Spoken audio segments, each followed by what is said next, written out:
melindungi petani kecil. Siapa yang mau melindungi mereka kalau bukan pemerintah? Nggak boleh dibiarkan sendirian, nggak boleh. Kami lakukan. Kami sudah tanda tangan pemecatan. Dan ada pengamat nanti di penjara. Tunggu aja. Kami baru-baru ini ada pupuk palsu kan. 27 perusahaan kami blacklist. Dan kami kirim ke penegak hukum ada 5 pupuk palsu. Itu tidak beradab. Bayangkan kalau pupuk palsu membuat sengsara petani 100 ribu. Kemarin kita hitung 100 ribu dampaknya yang menerima. Tahu kalau pupuk palsu, nih dampaknya kadang orang tidak paham. Biayanya 1 hektar itu katakanlah 20 juta, 19 juta per hektar. Biaya ngolah, biaya herbisida, biaya benih, seterusnya. Kemudian tiba-tiba ada pupuk palsu masuk. Biayanya katakanlah 2 juta rupiah. Atau 1 juta, 2 juta. Ini akan menghancurkan 18 juta. 18 juta ini modal pinjaman. Modal kur. Petani pas-pasan meminjam ini barang. Tiba-tiba jadi nol. Kira-kira gimana? Biadab nggak orang melakukan ini? Tidak ada peri kemanusiaannya betul-betul. Kami langsung tindak. Kami yang melanggar kami copot. Dan ada saya pecat. Kami sudah tanda tangan. Bukan karena saya, meritokrasi. Menjaga, kami kan mewakili petani, suaranya petani. Kami melindungi petani kecil. Siapa yang mau melindungi mereka kalau bukan pemerintah? Nggak boleh dibiarkan sendirian, nggak boleh. Kami lakukan. Kami sudah tanda tangan pemecatan. Dan ada pengamat nanti di penjara. Tunggu aja.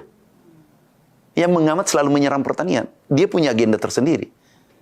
Kalau ada pengamat menyerang pertanian, mengkritik, konstruktif, terima kasih. Tapi kalau punya agenda sendiri, agenda pribadi, kami temukan, saya bilang, kirim ke penegak hukum. Selain hal-hal tegas yang sudah Anda lakukan, Pak, selaku Menteri Pertanian Republik Indonesia, program-program konkret dan aksi apa yang sudah menunjukkan keberpihakan yang luar biasa untuk para petani Indonesia? 1, pupuk, kuantumnya ditambah. Tapi itu tidak cukup. 2, regulasi pupuk. Dulunya pupuk bisa dikirim. Ini lagi-lagi kepres yang dikeluarkan Bapak Presiden. Bayangkan 4 kepres dikeluarkan. Keputusan Presiden dikeluarkan dalam waktu singkat. Baru 3 bulan. Yang dulunya 12 menteri yang harus tanda tangan. Kemudian 38 gubernur. Kemudian 500 bupati wali kota. Tanda tangan semua baru petani bisa terima pupuk. Ini 145 aturan, regulasi yang mengikat.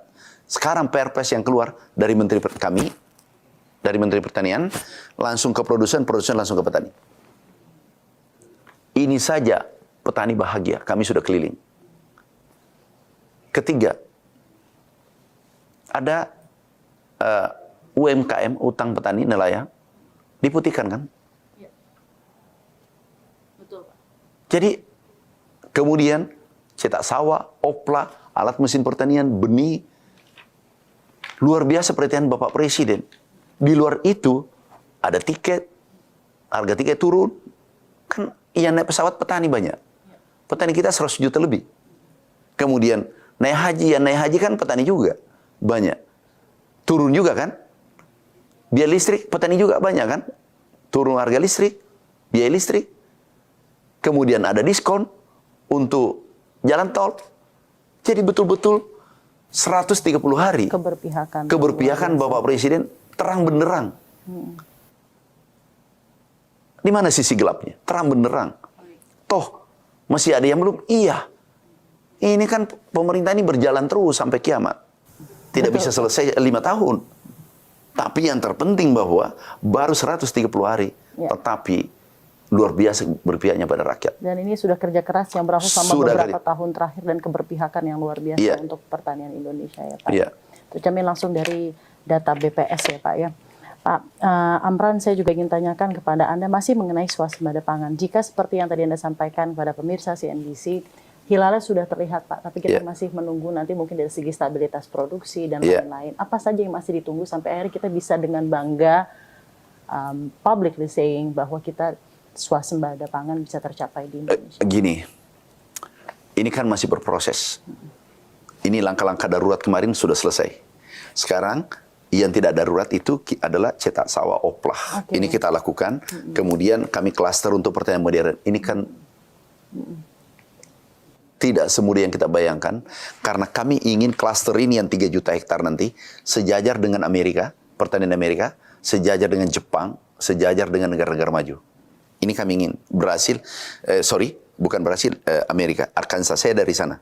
Kami ingin sejajarkan klaster ini. Semua menggunakan teknologi tinggi, sehingga milenial mau turun bekerja. Karena pendapatan minimal 10 juta. Dan ada testimoni, seluruh yang testimoni minimal 15 juta. Artinya milenial mau turun. Milenial kita berapa? 52%. Ini yang akan mengantar nanti Indonesia menuju Indonesia emas. Kita ini paling tinggi 5 tahun. Nah, kita persiapkan generasi muda untuk menuju Indonesia emas. Tetapi apa yang bisa membuat tertarik? Kalau pertanian kotor, pertanian miskin, pertanian rugi, nggak mungkin. Dipaksa pun nggak mungkin mau masuk. Tetapi kita ciptakan desain menjadi pertanian, transformasi pertanian tradisional menuju pertanian modern. Sehingga mereka tertarik. Yang membuat tertarik adalah satu, menguntungkan. Pendapatannya kalau 5 juta, 3 juta enggak turun. Tapi kalau sudah 15 juta, tentu menarik. Yang kedua, teknologi tinggi. Panen dulu kalau pakai sabit 25 hari. Ini cuma 4 jam, tidak cukup 1 hari. Karena menggunakan combine harvester. Inilah kami berikan kepada anak muda sebagai insentif. Berikutnya, dia nanti lanjutkan. Nah, ini yang kita bangun ke depan. Coba, kita kali sederhana aja. Kalau 3 juta selesai, katakanlah 2 kali panen, 5 ton, per 1 kali panen, berarti 30 juta ton kan? Produksinya ke depan, khusus tambahan ini. Kalau 30 juta ton, itu rendemennya separuh, berarti 15 juta ton. Kita cuma kekurangan 2-3 juta ton, 4 juta ton. Hitungannya jelas, arahnya jelas. Yang penting jangan diganggu. Jangan diganggu, ini kita lagi asik bekerja. Dan kami berani pertanggungjawabkan apa yang kami lakukan bersama teman-teman. Berkeliling ke seluruh Indonesia bertemu dengan petani-petani yang ada, Pak. Adakah suara-suara dari petani yang sampai ke... Tadi kekurangan pupuk, kekurangan alat mesin pertanian, kekurangan benih sudah terjawab, sudah selesai. Kemudian air, irigasi. Irigasi kita akan selesaikan 2 juta hektar bersama Menteri PU. Nah, itu insya Allah selesai juga. Dalam rentang waktu, Pak? Kita rencana 1-2 tahun selesai. Kalau bisa 1 tahun. Karena ini kebutuhan dasar petani.